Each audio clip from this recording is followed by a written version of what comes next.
Hello, and welcome back to Parley, the series where you folks support the stuff I do by paying me monthly to discuss the topic of your choice. And this month, EyePatchNotes has chosen developer intent with some definitions, aka communicating targeted ideas or fantasies in advance using consistent recurring language to guide the player. Or you could say roughly, what is the intended mental image of this game piece? So this is going to be a parlay. It's a pretty well-organized parlay. We've got a graphic, pretty involved parlay about how developers demonstrate their intentions to the player, communicate what their game piece is sort of meant to do, you could say. Yeah, there's a lot here. I love this topic. It's pretty complicated. How I'm going to do parlay like this is by breaking them down, rather than just reading the entire thing all in one go. We're going to break down each part and talk about it as we go. All right, so we'll start with the intro. May I request a discussion on how developers provide guidance to their players? Really playing your hand here, EyePatchNotes. I'll keep in mind, you're thinking of it as them providing guidance. You absolutely may. For the purposes of this parlay, I'm mostly referring to games with a kit-driven buildcraft that contains a dev-intended gameplay loop within a target design space. I'm going to stop you right there. We're going to come back later to the idea of a dev-intended gameplay loop. I think that the snag with a lot of these games is that they actually did not put those things in the game intending a certain use of them. Or maybe they did. You gave a few examples that will help in just a moment. But again, I'll read. You're mostly referring to games with kit-driven buildcraft that contains a dev-intended gameplay loop. I might disagree, but that's what you mean. As kit-driven games present a large amount of information all at once, the developers are challenged to create a concise narrative. A concise narrative. Hard for me, apparently. To help the player understand how the character works. Warframe, League of Legends, I was going to say, and Genshin Impact are notable for having first-party spotlights and miscellany on YouTube. Yes, these developers all create their own first-party videos that explain all the characters' abilities, which tells you something about at least what they think the player will be confused about. And there's some problems there. I want to start already with this point. Already, the idea of whether developers actually do intend certain uses of the things in their games, I think that is not always the case. They just put things in their game that are systematically reasonable and then just see what happens with the players. I think that's common, but it's not common in competitive games, and I think you can see that in League of Legends. A great example of a game where characters are, I would argue, designed to not do multiple things. They're designed to not have buildcraft. Occasionally characters have multiple popular approaches, multiple effective approaches, and those are different things. But generally, characters in League of Legends are designed to have a kit that kind of combos through with itself, that might seem obvious. Characters in Apex Legends are designed to have abilities that are in reference to that character. Usually, these are abilities that are good because you are that sort of character with those other abilities. Sometimes an ability that would be very powerful on a different kind of character is balanced out by being on this kind of character, or vice versa. A relatively benign effect is unusually good because of the context of this one character. It doesn't mean these characters aren't interestingly designed, but it does mean that they're generally not going to be build craftily complex, right? If you make your own videos explaining what your characters in your game do, you end up in a situation where you either, one, oversimplify characters that do have complexity, which leads to the players being possibly even more confused when they find that complexity in game. Well, they didn't mention this part in the video. Maybe this is just bad. And then the players in the community will say, they said in the video that they made, the developers who made this thing, they said that the character is for this. So if you think they're good for this, even if you have a logic-based argument that is completely valid, you're just wrong. Because there's a video on the internet that says it's not for that. That's stupid, but people do it all the time. That's one of the most common interactions in these types of communities. That is one of the reasons I started doing this for a living in the first place, is because I was sick of people doing that. But it's a problem, right? If you make your video explaining your characters overcomplicated, then the players of your game some of them will get driven away because it seems too complicated. So it either does that, or it drives you to make simple characters, overly simplified characters. Both problems. I think there's some significant drawbacks there. I think that in response to this, a lot of games take the approach, Warframe and Genshin Impact, of intending a sort of primary use for their characters, and then leaving in things that can be built into complexity that will simply go over the head of most of the audience, therefore avoiding confusing them. Yanfei is actually a fantastic example here, who we're going to get to in just a minute. But anyway, we really will get there. I just think it's important to remember as we go forward that there's some significant drawbacks here. There's the developer's intention acting on the community, but also acting upon them being influenced by their own desire to be able to explain the thing they've made. It is in some way novel for the developer to explain the purpose of the thing they made. There are entire games whose goal is to get the player to discern what the purpose of the game pieces is. Whereas these are games that do the opposite. They outright tell the player, at least to some extent, this is what these game pieces are for, you know? Genshin Impact in character demos even has a little pop-up that literally tells you how to play the character you are trying, although it isn't always everything they can be good at, of course. Again, that's kind of the snag, and we're going to come back to that later. All of this seems to fall apart if characters are good at more than one thing. Some League of Legends character spotlights do describe multiple different playstyles for the character, which is interesting, but anyway, yeah. In particular, Genshin Impact spreads a character's kit over 3 rough chunks. Interesting, okay. The character at level 20, the character at level 70, and with duplicates, constellations. Okay, a bit of explanation for folks not familiar. Yeah, your character gets 2 passive effects at those levels, and then if you get more copies of that character, that also unlocks other abilities. So sure, you could organize the character's information into, okay, what do their 2 abilities do? What does their skill and their burst do? What's their normal attack? Then what is their first passive? What's their second passive? And what do their constellations do? Sure. And so if you take all those pieces of information together, they paint a picture of the character. Genshin's monetization model aside, well, a little shade from EyePatchNotes there, what the developers consider thematically and mechanically appropriate for characters is broadcasted for scrutiny by these 4 different places. Well, you said 3, but including their abilities.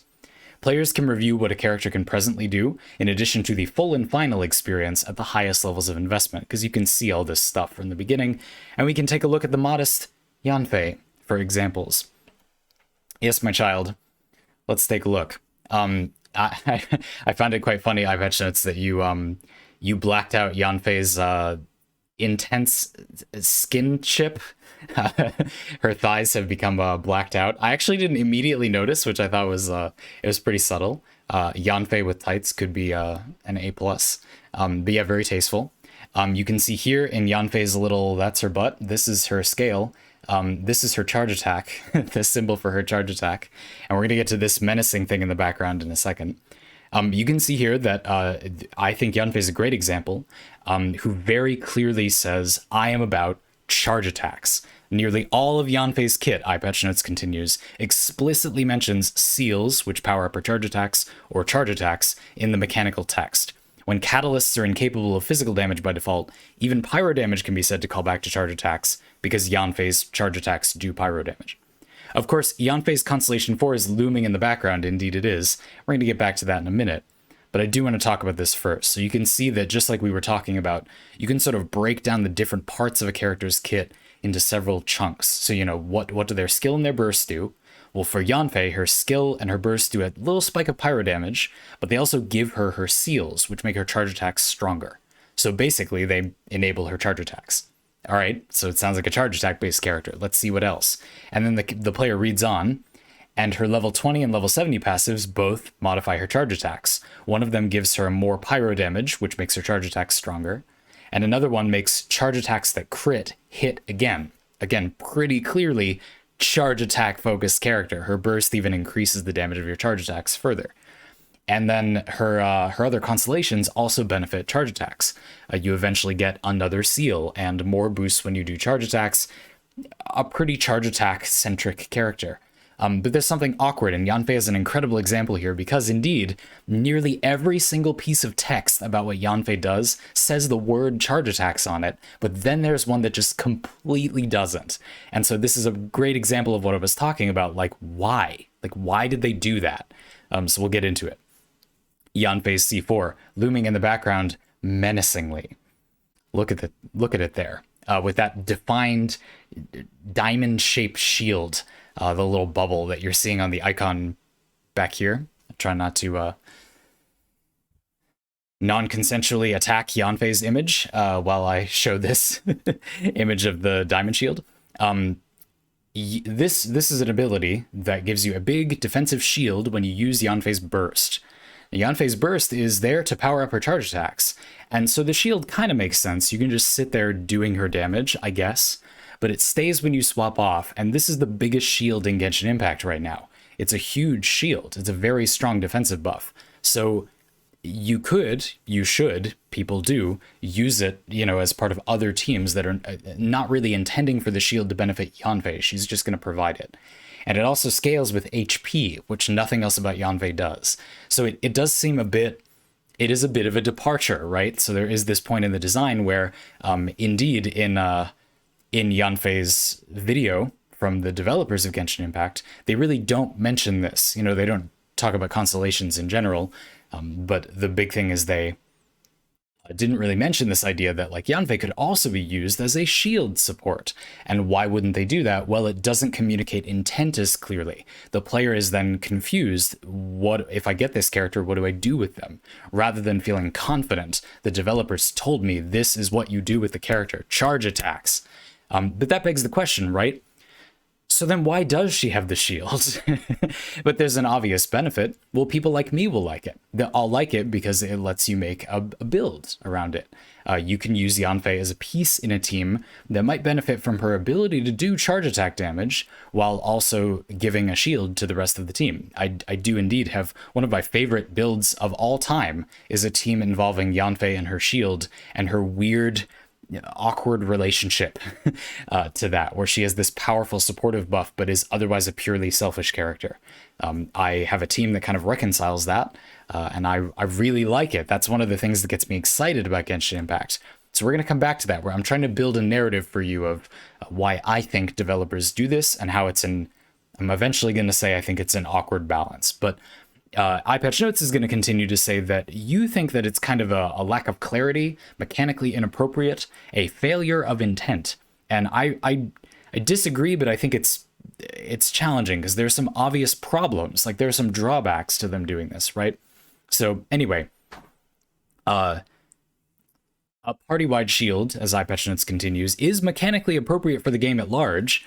Yanfei is then useful more often. That's a thing. If the player believes that is worth doing, even though the developers and the community will tell them it maybe isn't, it might get popular. Yanfei's shield is a good example, because this is something that the community has picked up on, and if you tell people that you've built Yanfei to provide a shield to a team, they will generally say they think that is a good idea. Of course, their opinion isn't particularly valid, but most players just listen to what everybody else thinks is a good idea.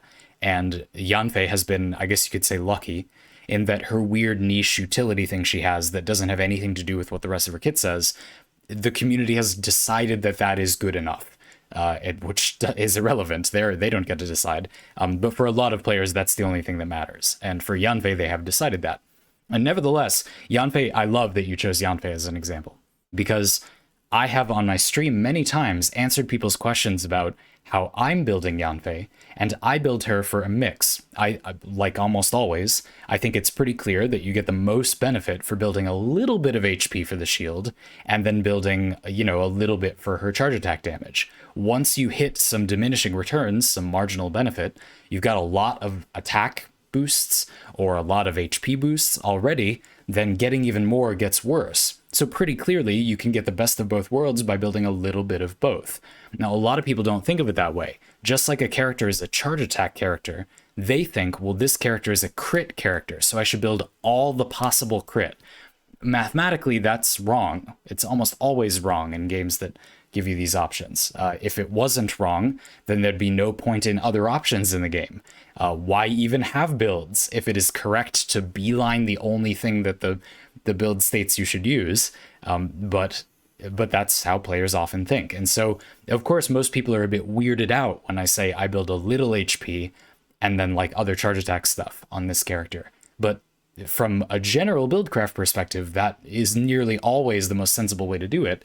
Obviously, it's just apples to oranges. If you don't use Yanfei's attacks, maybe you should, but if you don't, then clearly building damage doesn't benefit you. So you should just build all HP, right? I guess, it's hard. It's complicated. You can see how if the developers presented this as the way the character was meant to work, there are some problems, so it's complicated. Now you have another example that I really like. I'm going to put Yanfei away for a sec. Moving to perceive tension with other characters.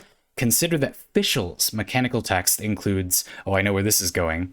Okay, so context. Fischl will deploy Oz, her Raven buddy, who's like a turret and will shoot lightning bolts at people. That's great. But then Fischl has a bunch of other stuff that doesn't reference that.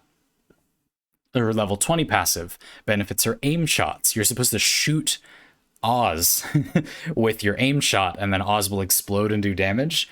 This is not an efficient use of your time, by the way, but it is a thing that she says she does. Her Constellation 1 features her normal attacks. It encourages you to use her normal attacks, and then Oz will shoot these like backup shots with you, which is good damage, but prevents her from benefiting the team by just deploying Oz and jumping off the field. It's kind of, you can't benefit from both of her things at the same time that way. If you're going to take advantage of her being a support for your team, then she's also carrying the weight of attacking, and Fischl does physical damage with her bow attacks, while Oz does electro damage. So why did they put that in? It's just blatantly not supporting. Anyway, and then her C6 supports kind of anyone's normal attacks, but it could be hers. EyePatchNotes continues, notably no character can perform an aim shot and a normal attack at the same time. These actions are mutually exclusive. Both the level 20 passive and C1 can be considered mechanically inappropriate, there's that term again, due to the opportunity cost of keeping Fischl on the field. Similar logic can be applied towards unexpected physical constellations, energy gain on characters with 40 cost bursts because they don't tend to need it, and Noelle's level 20 passive, a shield that triggers when Noelle, a shield-based party-wide healer that wants to be on the field to be a healer, is off the field. So I don't think that these things are design tension, but you make a very good point that from the perspective of developer intent, it's a problem. You might say, you and EyePatchNotes are treating people like they're stupid. You, the audience member, might be saying. You might be thinking, come on, people can figure it out. Fischl's just good at multiple things, But I hope I've demonstrated to you that the way that even the developers present their game does get confusing when a character is built with things that you literally cannot use all at the same time. It does give the player the impression, for example, that if most characters would benefit from 2 passive talents and a bunch of their constellations, but this character has some talents and constellations that don't benefit them all at the same time, isn't that character just weaker? That's a thing I've heard people say before. People have gotten the impression that means you're supposed to use all of it. You're supposed to use, you could just stop right there. And that confuses people. It confuses people when they see that the game tells you that Fischl's normal attacks get a buff, but the community thinks that that's not a very effective way to build her. Who do I believe? The player thinks. This is literally coded into the game. And yet the community, apparently the arbiter of all knowledge for most people, says that it isn't an effective way to use the character. Now, of course, for Fischl, I can easily explain, because this is my job. Fischl is actually a pretty effective normal attacker. She has good animation speed, good damage ratios on her normal attacks if you compare her to other options. And really the only criticism is just that a lot of characters are pretty decent normal attackers. And if you want that, it probably falls to you to pick the character on your account that is even better or more specialized at that. Generally, you gain more power by letting Fischl deploy Oz and jump off the field, getting out of the way for someone who's even better at doing normal attacks. And really the purpose of this constellation then is to give Fischl other utility. If you simply don't have other characters, or you really like Fischl, and this is where my theory is going to come in, EyePatchNotes knows I think this already, you have something to chew on. Let's say that you just really like Yanfei. They want to give you something so that you can use her all over the place. Now, I think the shield is a pretty messy implementation of that.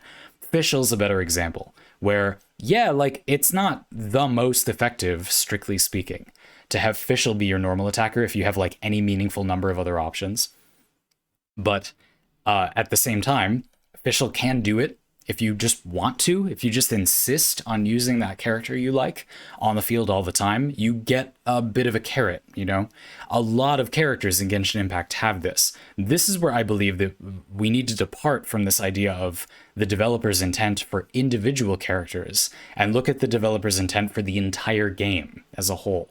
And I think when you do that for Genshin Impact, it becomes quite clear that nearly every character has some kind of awkward, unrelated, kind of bad bonus that would only be good if you simply insisted on using them all the time, which people do. People do that.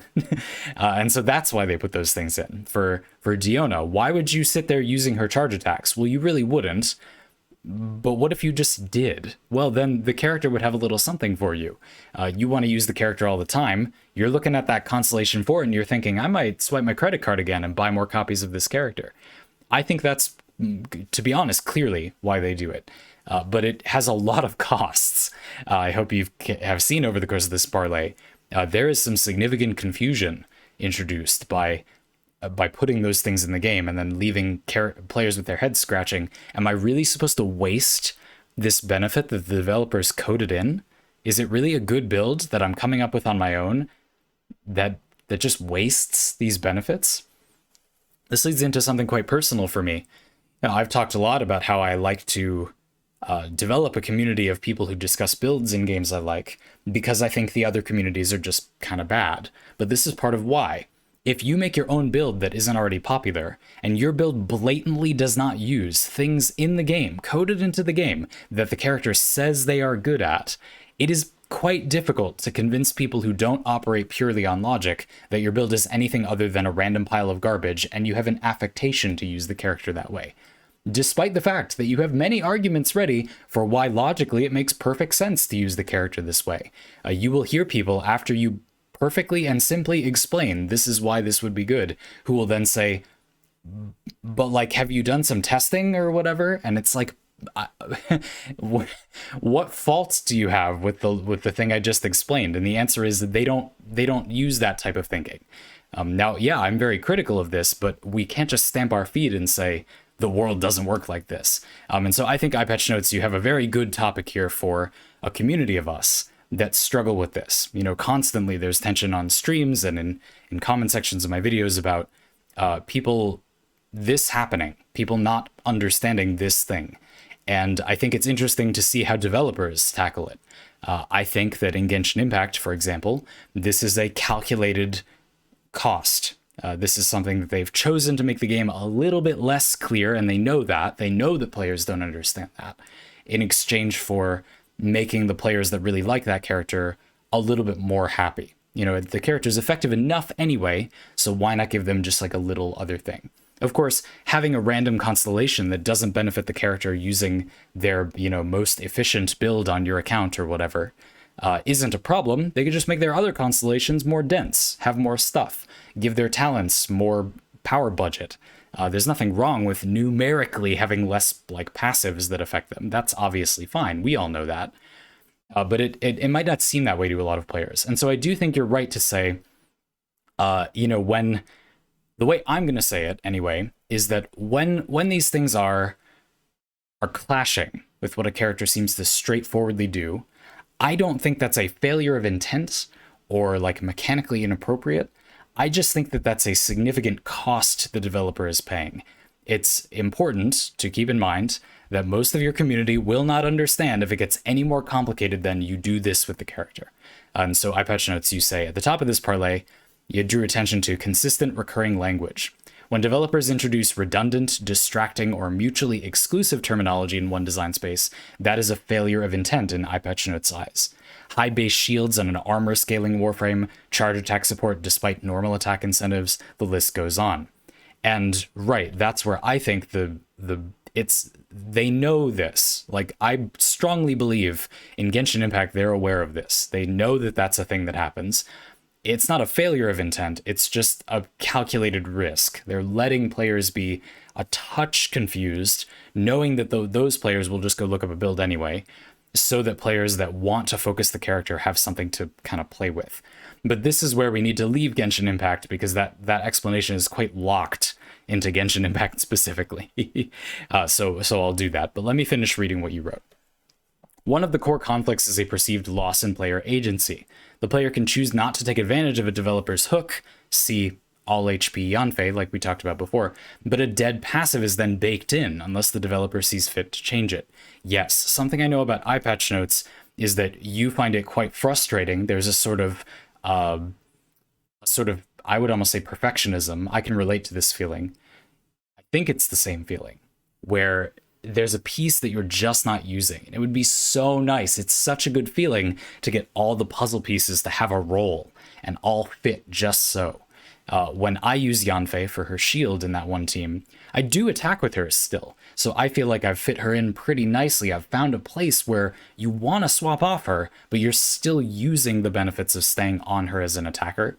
I've found a way to use a bit of both. But of course I am wasting some of the duration of Yanfei's burst. I don't spend time attacking only with her. And it would be really elegant, it would be very pretty, if only it just lasted a little less time and maybe gave her more damage in exchange. Then she would be an even better fit for that one use case. And there would be a way to use her that didn't really waste anything. That's kind of how I would word it. Does this make sense? I think this is what you're experiencing. I can relate to it. And so there is some cost as well. You know, if the benefit of adding these weird side benefits that don't mesh with the character's narrative, let's say, if the benefit of that is giving the character buildcraft hooks, well, there's a problem, because people who want that may dislike this feeling that they're just awkward loose ends as well. Like, we kind of want to fit everything sometimes. I'm sure there are people that don't feel that way, but it is an interesting cost. You know, when I think about game design, I often get very critical. This is something you can only do when you don't design a game. About how games feel like they've kind of hit a dead end. If you design the game this way, not everybody can win. And I believe very strongly that a lot of modern society's problem is that people have this mindset that not everyone can win. There's a limited amount of cake, and we can only all get our piece of the pie, or whatever. As a metaphor fail. When that's not true. You know, people are still acting like it's a zero-sum game, but it isn't anymore. There is enough for everyone. You getting something doesn't mean I don't. I should want you to be better off, because it doesn't cost me anything. I'm better off if you're better off. And when people don't think this, badness happens. Personally, I feel like that's true in all things. Maybe people need to be more ambitious or hubristic. It is possible. I'm sure somehow, I don't know what it is, but I'm sure it's possible to find a way to design these games such that you could get this benefit and yet still have a game piece that everything can be useful all at once, you know? Something like avoiding things like that Fischl example you gave, where she literally has something that is a charge attack and a normal attack benefit. So you cannot use both of those things at the same time. Whereas the Yanfei thing, it's like, in theory, you could have a team that wanted to attack for a little bit and then she would swap off. Like, in theory, that's possible.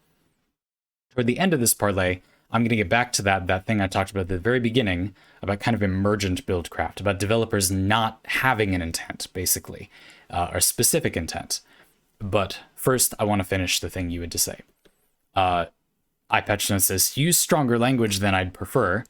EyePatchNotes thinks it's impossible for a game to be without intent. Oh, kind of a mirror to the thing I was just saying.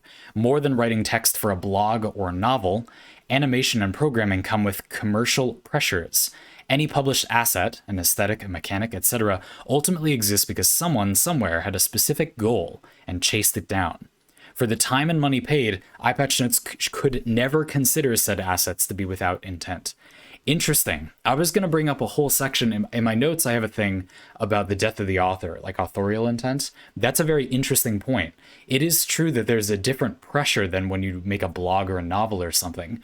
When you make a game with a group of people, you know, it really plays up the perception that this is not one person, not an amalgam of all the developers making the game, but individual people, multiple of whom, and some of them that are not making the game, the publishers, who have to sign off on the thing you put in the game.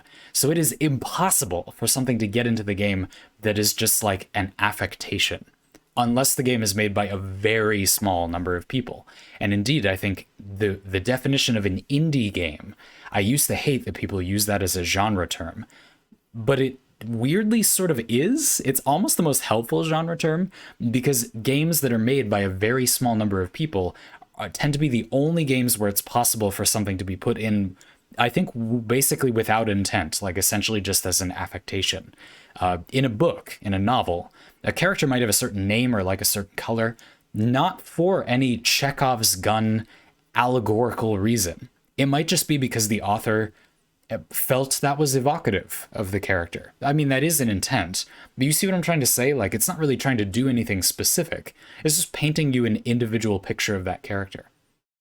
For example, I have a potion maker in my D&D game. A really common bit of advice for DMs is to give your NPCs like one weird trait that helps the players remember them, organize them in their head, rather than describing everything about them. Something you need to learn about writing, something about creative writing. A really good breakthrough for newer writers is the understanding that you are not supposed to perfectly paint a picture of a thing by default. You could do that, that's an approach, but the reader is there kind of to help you. You know, they're gonna make a picture of the thing themselves, and you want their picture. It's not bad if they have their picture. The only thing that's important is that their picture has the correct tone, and you could specifically dictate their picture. You may want to from time to time, but I believe that should be used as a tool, not as a default. I think this is pretty inviolable writing advice, to be blunt. And it's the same with things in video games.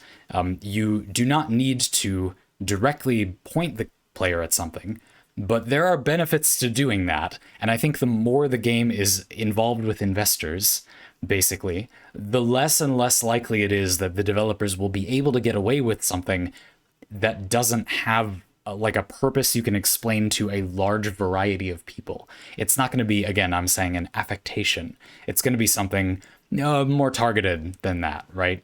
And indeed, I think in Genshin Impact, it's true that while there are a lot of traits on characters that they're not very related to what the character is, supposed to do, if you will, very few of them are like just completely pointless. Like there's not a lot of misses in there, not a lot of things that almost every way to effectively play the character, you should just ignore this thing. There's very, very few of those. Even the ones that are probably intended just to be toys for the player that wants to only play their waifu character or whatever, even those frequently are useful to other folks, like the Yanfei shield thing. I would claim it's kind of like that. Things like that. And it's really only really extreme examples, like I think the Diona charge attack thing, or like Xinyan has that thing where you can do a charge attack and her damage scales with her defense instead of her, or as well as her attack, I guess. But like your Xinyan probably doesn't have crit chance, so that won't be a good use of your time on a team that has managed its resources. Like those are literally just bad. They're just bad. There isn't a way to somehow make them an optimal use of your damage. They're just not very good. I mean, maybe there is, but you understand what I'm trying to say. There are a few that snuck in. But I think you can see in Genshin Impact a game where it would have been difficult to get those things by a lot of people, and so they didn't. There are very few, awkward little loose ends like that. Whereas in a game like Warframe is a great counterexample, there are tons of things in Warframe that are just pointless and make no sense. And I think the reason is that people do not understand them. No one understands them. And so it's easy to get them by people because the people don't know whether the thing is good. It's not clear to a casual observer if that thing would or would not be good.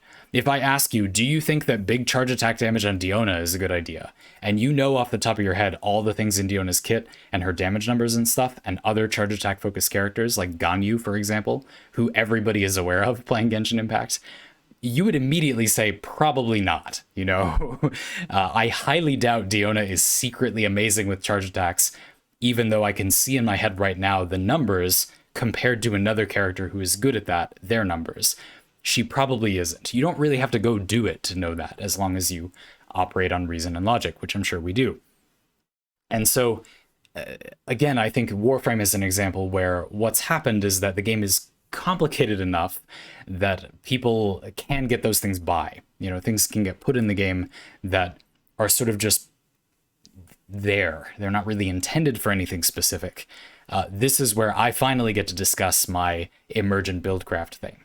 But I think that's really interesting, EyePatchNotes, the thing about how in a video game with like publishers, basically, you really can't have something in a game easily that has no intent. And where I'm going to bring this back is that in Warframe, there appear to be a lot of things like that. You remember I said before, I think when the individual narrative fails, when you don't understand the individual narrative for a game piece, it's easier to look at the game as a whole and look for that narrative, and then maybe it will make sense. I think that works for Warframe. Here's the narrative. The individual pieces don't have a place in mind where they will be good. They're not designed with somewhere in the game in mind that they will be powerful. When something is made in Warframe, 9 times out of 10, I promise you, the developers did not put it in the game having in mind that they could tell people a place where it will be effective. They don't have that. They're not thinking that. I don't know this, but I swear to you, it's true. And instead, the way that they explain it, what they're thinking internally is the community will find a place where it is useful. So as long as we estimate numbers for this game piece that are like generally not overpowered seeming, then it'll be fine. And there will be a place in our ultra complicated game with 9 million options where this thing is good. Now, you might be thinking, all right, yeah, I believe that they think that, but that doesn't work. That's correct. It doesn't work. Not very reliably anyway. Warframe has many game pieces where this is the only explanation. They sort of maybe could make sense from like a fantasy perspective. Like you can imagine what the ideal was when they were made, or like what design space they fill. But in practice, the numbers are just like really weirdly low, like just terrible. Why? What? Like surely. And I think this story explains it, this narrative that they're being put in the game not with any specific use case in mind. They're just made to be like generally okay. And then like there'll be a place where it fits into Buildcraft, sure. And then of course they can always buff them. And they do, you know, from time to time eventually.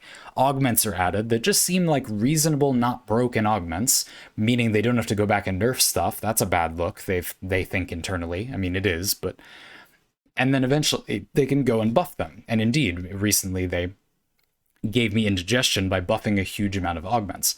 And a lot of those buffs were pretty good. They were mostly pretty careful. A few of them, I commented with delight, were not very careful. They felt like buffs that they look huge, but it seems like the developer actually tried the thing, actually playtested the thing, which is what they don't do enough of in Warframe apparently. And they found out that, oh yeah, you actually can buff this by a seemingly massive amount.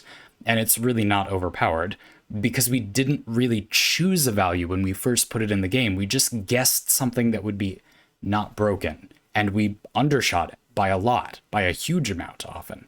I think that is how Warframe is developed, and so that's the narrative for those game pieces. They're not intended for any specific thing, and thinking that they are is immediately chaos in Warframe.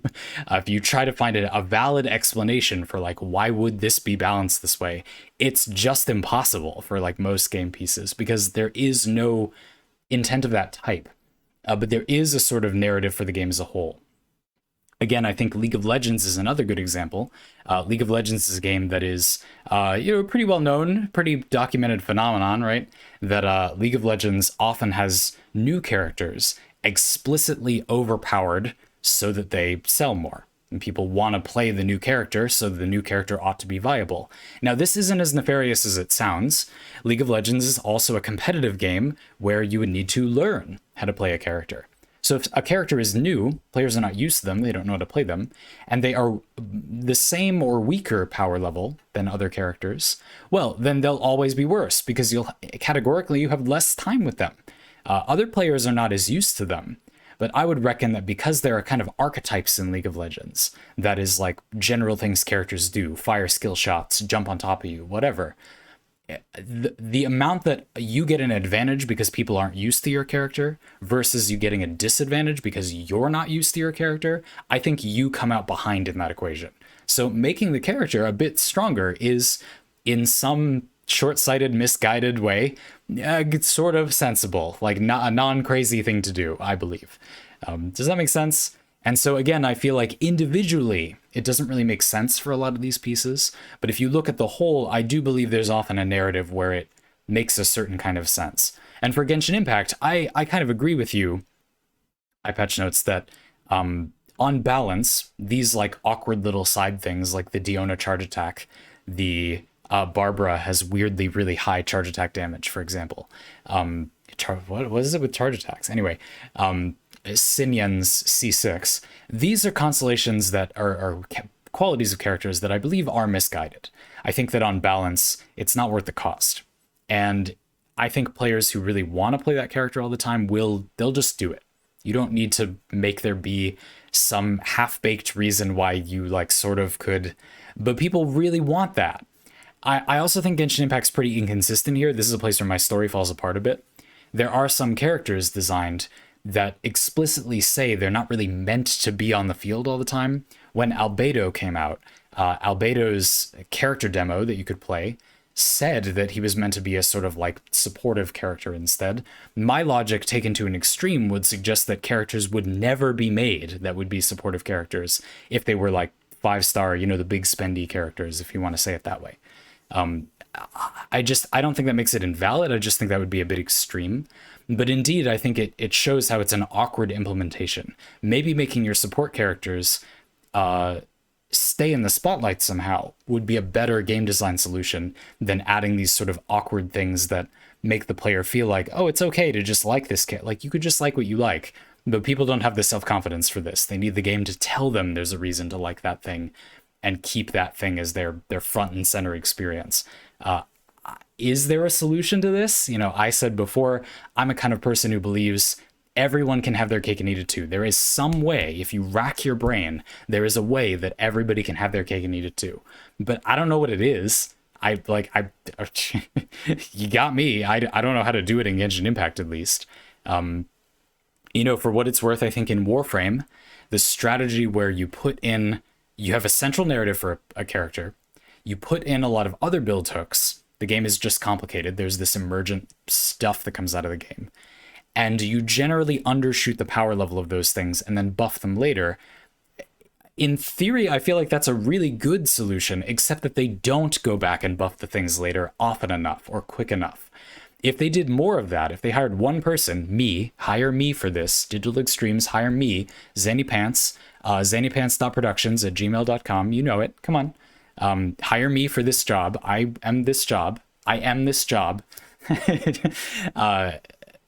That just spent all their time buffing those things that the developers purposefully put in the game to be underpowered emergent buildcraft. It would be really good. Like that is a good strategy as long as you do enough of that. Whereas I think in Genshin Impact, like, it's not really how you do this. Like, the strategy itself is a bit contradictory. Like, there is sort of a flaw in that way of designing it. League of Legends, for example, is a game, this is really a discussion for another time. I believe League of Legends is a dead end of game design. There is no possible way to make League of Legends not breed toxicity. You can't make a game that works that way that doesn't make players toxic. It's impossible to have a non-toxic League of Legends. If you make a game with those mechanics on the internet, people can just talk to each other. It is not possible for it to not be toxic. It's endemic to that type of game. If you make a game like that that's competitive, you're kind of locked into that, like, make the new characters overpowered. You will never escape that financial incentive. There's no way to not slip into doing that. I believe that if you were a person who was crazy and you thought about this nonstop and you self-edited to a ridiculous degree, you would think about League of Legends, and after thinking for 3 days and 3 nights with no sleep, you just wouldn't make the game. You would conclude that it was pointless. It was a flawed idea. That doesn't mean League of Legends is unfun inherently, that there's nothing good about it, but there is a kind of like, you're doomed if you make it. I know that sounds overdramatic, but I love this developer intent topic. I think you can see, because it's such an interesting aspect of buildcraft. You can see how these developers making these games, you could argue, kind of made a fatal mistake at some point in like building that into the game, and there really isn't a way to finagle that Whereas there are some games like Warframe that, while that isn't working well now, it isn't like an inherent flaw that you could never remedy. You could use the design elements in Warframe as is and merely manage the game differently, and suddenly it would be a lot better. Now, I'm not sure which is a bigger problem. In practice, a lot of developers simply can't manage the game differently. So how is that really different from a game that there isn't a possible way logically, objectively, to make those design elements work? You know, how is the Genshin Impact problem really different from the Warframe problem if we take it as a given that Warframe cannot change how they manage the game? It's certainly failed for a lot of years. I don't know, like maybe that's pedantic, but I hope you found it interesting what I think about that. I have, how you say, a strong opinion about this topic. And so I was really excited to hear what you had to say. EyePatchNotes, I'm really taking away this whole thing you said about like a game being without intent. Again, I think maybe indie games are a bit of an exception. When Bastion was made by two dudes, 2.5 guys, yeah, I think that game is allowed to be without intent at that point. But almost all of the time, I would agree with you. That's clever. That's interesting. A really interesting response to the death of the author thing. But another big takeaway I didn't spend that much time on, because we've talked about it previously, is this idea that the developers may have a goal. It might not be that the developers have no clear goal. It might just be that the goal isn't, like, you need to look at the narrative differently. You know, I think that just because you can't use Fischl's normal and charge attacks at literally the same time doesn't necessarily mean that's a conflict. You can't use Yanfei's, I don't know, normal and charge attacks at the same time, and a lot of good catalysts for Yanfei do affect her normal attacks. I don't think that's a conflict. That's just the character is themed around their attack.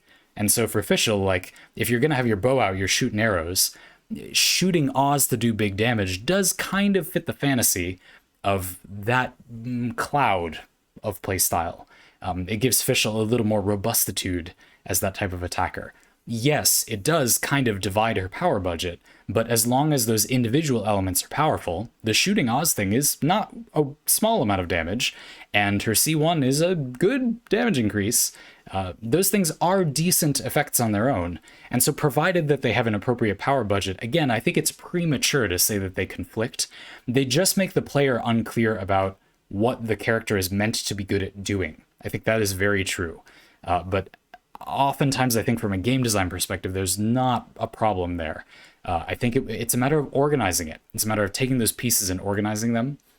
And in Warframe, you can see how kind of a side effect of the way Warframe is designed is that you can take pieces that let a character be good in a different way and take them off of the Warframe, because there's so much stuff in Warframe that affects your Warframe that isn't on your Warframe.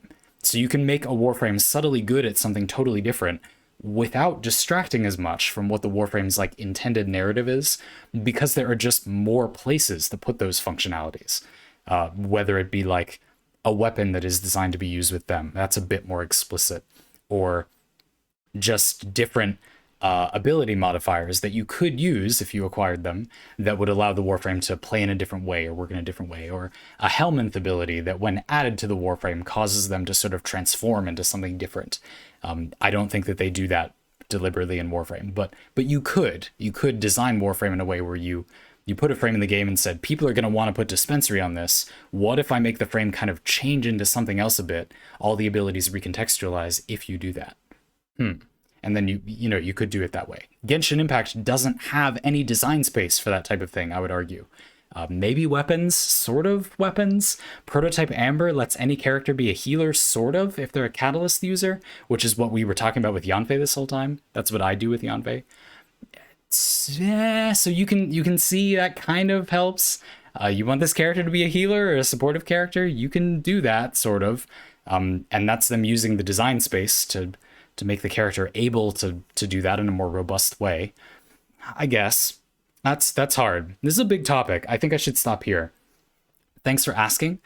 Thank you for this glorious graphic. It really was quite considerate of you to prevent us all from being distracted as people of culture by Yanfei's lovely legs.